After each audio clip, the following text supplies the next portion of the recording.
오늘은 내 집 마련에 자꾸 실패하는 사람들의 근본적인 이유에 대해 다뤄볼게요. 오늘은 평소처럼 정보성 컨텐츠를 다루기보다는 좀 편하게 이런 이야기를 같이 고민 상담한다는 느낌으로 좀 준비를 해봤습니다. 4.8억 유튜브에서 부동산이라 검색했을 때 나오는 영상의 수고요. 508억 우리가 알고 있는 부동산 학원인 월급쟁이 부자들의 작년 매출입니다. 무슨 이야기냐면 그만큼 부동산에 대한 관심도 많이 올라왔고요. 내 집 마련을 잘 하기 위해서 사람들이 이렇게 많이 돈을 쓰고 있다는 거예요. 근데 문제는 뭐냐? 56대 44 유주택자와 무주택자의 비율은 여전히 반반이라는 거죠. 진짜 웃긴 거는 이 수치는 매번 조사해도 거의 50대 50이에요. 변화가 없다는 거죠. 그만큼 내 집 마련을 하기가 어렵다는 거예요. 심지어 다주택자들이 시중에 물건을 더 내놨는데도 불구하고 사는 사람이 생각보다 많지 않기 때문에, 그리고 의외로 유주택자 중에서 무주택자를 다시 돌아가는 선택을 하는 분들도 있기 때문에 이런 비중이 계속 유지가 되는 거죠. 자, 그러면 그렇게 유주택자 상태를 유지하는 게 어려운 이유, 그리고 기껏 내 집 마련했는데 다시 무주택자로 돌아가는 이유를 확인해 봐야 될 거잖아요. 그래서 오늘은 그런 부분들에 대해서 정리해 봤습니다. 자, 첫 번째, 빚에 대한 오해가 있기 때문입니다. 그냥 빚을 가지면 빚쟁이가 되는 거라는 생각이 사람들의 머릿속에서 잘 지워지지 않는 것 같더라고요. 생각을 바꿔봤으면 좋겠어요. 주택 청약, 보험, 이것도 빚처럼 일정하게 내 돈이 나가게 하는 상품이잖아요. 하지만 이걸 한다고 멍청하다거나 잘못했다거나 자괴감이 든다거나 하지 않을 거거든요. 주택 청약이라는 거는 뭐 10만원씩 꾸준히 내면 언젠가는 나에게 큰 수익을 올려줄, 혹은 나의 좋은 보금자리가 되어줄 아파트를 청약을 통해서 가질 수 있다는 희망을 주는 장치고요. 보험도 마찬가지예요. 일정하게 평소에 돈을 투자해두면 내가 정말 위기에 처해서 큰 비용을 들여야 할 때 그걸 도와주는 또 희망적인 장치거든요. 그래서 주택담보대출도 저는 같은 거라고 생각했으면 좋겠어요. 심지어 강제저축 효과가 있거든요. 원금을 계속 갚으니까 계속 저축을 하는 효과를 만들어주기도 하고요. 또 기본적으로 나가는 비용이 있기 때문에 지출 통제에 대한 생각도 할 수 있게 만들어주는 부분이 있는 거죠. 그리고 그렇게 시간을 보내다 보면 지금 살고 있는 내 집이 정말 내 것이 되도록 해줄 수 있는 부분이니까요. 충분히 희망적인 장치로서 대출을 바라봤으면 좋겠다라고 생각합니다. 똑같이 비용이 나갈 때 앞으로 그 비용이 나에게 큰 수익을 안겨줄 수 있다거나 혹은 비용을 줄여줄 수 있다는 점은 굉장히 매력적인 거고요. 그런 점에서 월세는 사라지는 돈일 뿐입니다. 그냥 사용료를 내고 끝나는 돈이니까요. 그 집의 가치가 떨어졌을 때 피해는 없지만 그 집의 가치가 오르면 나는 상대적인 손해를 입는 거죠. 주택담보대출 상환은 결국에는 자산 취득을 위한 비용일 뿐이고 생산적인 고통이라 할 수 있습니다. 오해는 하시면 안 되는 게, 그렇다고 빚을 내서 차를 사라거나 이런 건 아니에요. 차 같은 건 사자마자 감가가 일어나잖아요. 거의 구매 직후에 반토막이 나는 경우도 정말 많은데, 사실 아파트는 하락 구간이 있긴 하지만 장기적으로는 10년에 2배 정도의 수익률은 계속 개런티 해왔고 앞으로도 그럴 거라고 생각을 해요. 그렇기 때문에 내가 빚을 냈지만 앞으로 미래에 도움이 되는 빚이라면 그걸 더 이상 두려워해서는 안 됩니다. 뭐 심지어 정말 주식을 잘하게 되면 뭐 빚을 내서 주식을 하는 것도 저는 어느 정도 의미가 있을 수 있다고 생각하는 편이거든요. 그래서 빚을 나쁜 것이라고 보는 게 아니라 빚은 중립적인 거고 어떻게 하면 좋게 쓸 수 있을까라는 생각을 하게 되면 이 내 집 마련에 대한 문제도 쉽게 해결하실 수 있을 겁니다. 그리고 2년마다 이사 가고 전세 대출 정리하는 거, 그거 낭비거든요. 전세 같은 경우도 참 재밌는 게 대출 없이 현금으로만 하면 저는 그러려니 하겠어요. 근데 거기에 대출까지 받는다? 현명한 생각은 아니라고 생각합니다. 두 번째, 월급과 시간의 가치에 대한 오해를 풀어야 내 집 마련이 좋은 옵션이라고 생각이 듭니다. 요즘 이 생각을 많이 못 하세요. 사실 내가 월급 300을 번다는 거는 이게 배당 수익이나 월세라고 가정했을 때 역산해보면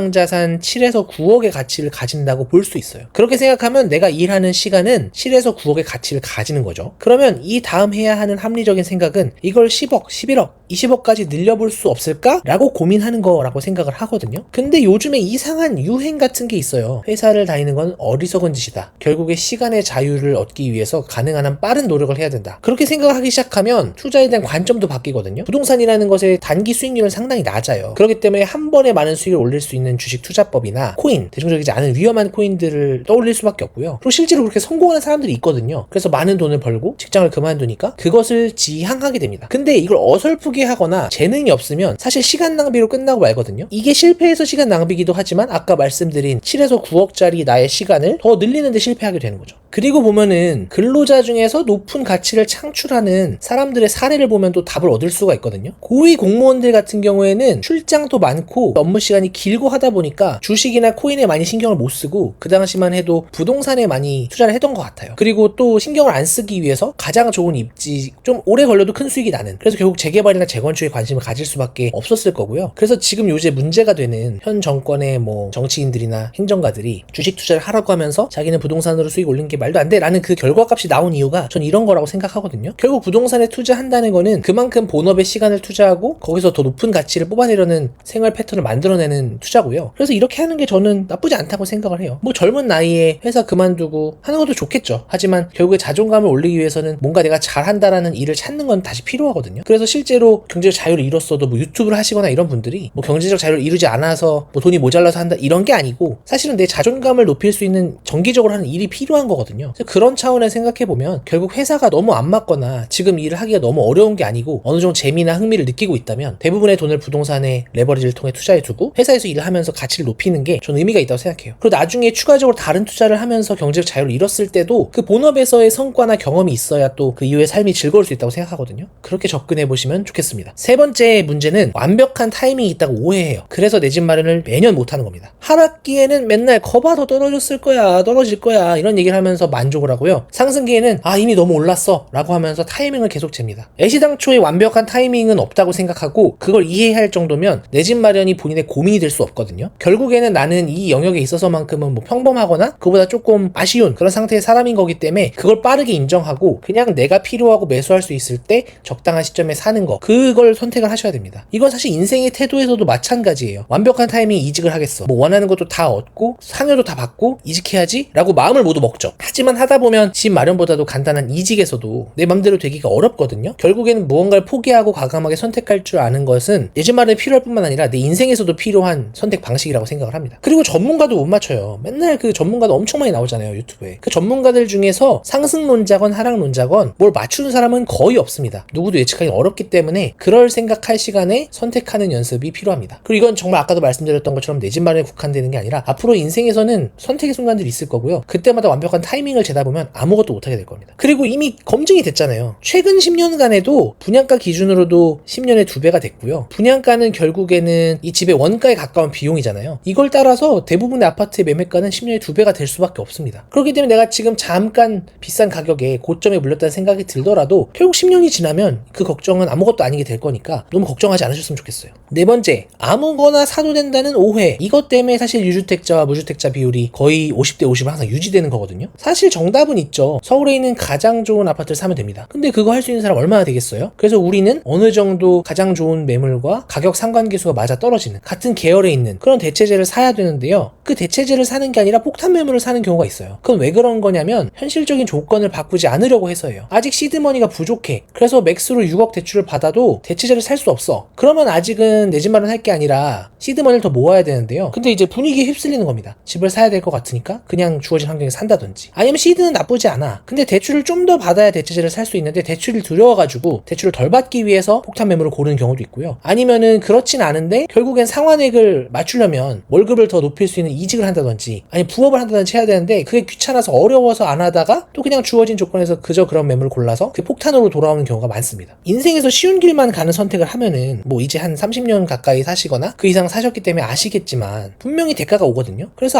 아파트에서도 결국에는 그런 문제가 생긴다는 겁니다. 팔리지가 않아요. 환금성이 떨어집니다. 충분한 입지 아래에서는 뭐 세대수가 부족해서일 수도 있고 뭐 이런 거겠지만 그냥 이런 경우는 그런 거 필요 없이 사람들의 관심이 꺼져 있는 물건을 사기 때문에 팔리질 않게 되고요. 그래서 더 좋은 조건을 내가 갖추게 되더라도 이게 팔리지 않아서 곤욕을 치르는 경우가 정말 많습니다. 결국 내 집 마련은 속도보다 방향이고요. 타이밍을 잴 시간에 좋은 물건을 그냥 사는 거, 그리고 살 수 있는 환경을 세팅하는 게 좀 더 중요한데요. 이런 부분에서 생각보다 소홀하기 때문에 새로 내 집 마련을 하는 것도 실패하게 되고 내 집 마련을 했다가 오히려 잘못되는 경우도 있는 겁니다. 이런 이야기 복잡하게 듣다 보면 그냥 포기하는 게 낫지 않을까라고 생각을 하실 것 같아요. 그냥 클릭 몇 번으로 할 수 있는 주식이나 코인이 낫지 않나? 라고 생각하실 수 있는데요. 아까 말씀드린 것처럼 결국에는 내가 자동 성장할 수 있는 시스템을 갖추는 거, 내가 열심히 해서 내 몸값을 올리는 동안 나머지 모아둔 돈도 레벨업을 하는 거, 그 상황을 만들려면 어쩔 수가 없습니다. 이런 말에 흔들리시면 안 돼요. 최근에 뭐 크리에이터가 9억 이하 아파트는 어차피 별로 안 오를 거기 때문에 그런 거 사실 분들은 그냥 경기도 신축 가서 인생 즐겨라 이런 이야기 하셨다고 하는데요. 그런 것에 흔들리시면 안 됩니다. 결국에 좋은 자산이라는 거는 거주의 의미도 있겠지만 계속 말씀드리는 내 자산이 계속 스스로 레벨업 할 수 있게 맞는 시스템을 갖추는 것이기도 하거든요. 그렇기 때문에 쇼핑을 하는 게 아니잖아요. 집을 쇼핑하는 게 아니고 집은 살면서도 자산 가치를 만드는 게 중요한 거기 때문에 결국엔 주어진 환경에서 가장 좋은 매물을 고르셔야 되고요. 그렇게 하기 위해서는 소심자 유튜브 계속 시청해 주시는 게 도움이 될 것 같습니다. 최근에 프로필 이미지를 바꾼 만큼 이런 문제들 제가 구체적으로 해결해 드리려고 해요. 레버리지가 두려우신 분들이 있다면 좋은 빚이 뭔지 그걸 어떻게 활용하면 되는지 앞으로 설명드릴 거고요. 월급과 시간의 가치를 극대화하는 하는 걸 모르신다면 시간을 내 편으로 만드는 게 어떤 건지, 그렇게 하기 위해서 어떤 투자를 해야 되고 어떤 생활을 해야 되는지 제가 계속 설명을 드릴게요. 또 완벽한 타이밍을 재느라고 고민하시는 분들은 그것보다는 현실적인 로드맵, 이쯤에 사서 뭐 이쯤에 팔아서 하면은 적당해 라는 것들 계속 설명드릴 거고요. 마지막으로 잘못된 첫 집을 사서 고민하시는 분들이 있다면 근본적인 원리를 설명드리면서 이 문제 같이 해결해 보도록 하겠습니다. 앞으로도 이런 식으로 여러분의 재테크를 도와드리도록 하겠습니다. 지금까지 소심자였고요. 평소에 내 집 마련에 대한 관심이 이미 있으셨던 분들은 고정 댓글에 영상 확인하시면 큰 도움 받으실 수 있을 겁니다. 감사합니다.